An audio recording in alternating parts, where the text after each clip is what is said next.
La pire épidémie de ce siècle, la pire épidémie de ce siècle. J'en parle avec Dr Julie Saint-Pierre, qui est pédiatre spécialiste en obésité chez les enfants. C'est de traiter ces enfants-là malades comme n'importe quelle autre maladie au Québec. C'est une maladie avec des conséquences désastreuses. On l'a vu hier avec l'OCDE. On vient de basculer dans le déclin de l'espérance de vie chez nos jeunes. On veut que les gens réalisent que c'est une maladie avec des conséquences au niveau des cellules.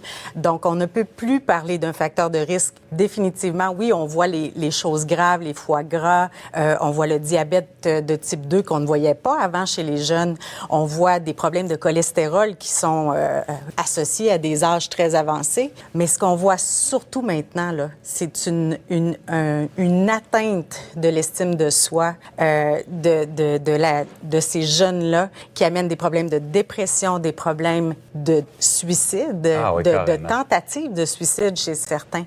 La détresse, elle est très importante. Elle est supérieure à ce qu'on voit dans la population des jeunes du même âge. Donc, le fait de souffrir de cette maladie-là apporte moins de chances de réussir nos projets de vie et d'être un futur Québécois qui collabore à la société. Ce qu'on voit surtout maintenant, là, c'est une atteinte de l'estime de soi de ces jeunes-là qui amènent des problèmes de dépression, des problèmes de suicide, de tentatives de suicide chez certains.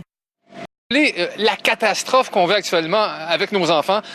Les pédiatres rappellent que la pire épidémie de ce siècle est... Aujourd'hui, ce matin, avec des chiffres catastrophiques, tous les jours, nous voyons des enfants avec des foie gras. On voit des enfants avec des problèmes de cholestérol qu'on ne voyait qu'à partir de 50 ans avant. On voit des enfants avec des diabètes de type 2. On voit des enfants avec de l'intimidation. L'argent, c'est comme tout ce qui nous entoure. L'argent, c'est de l'énergie et il est à votre service.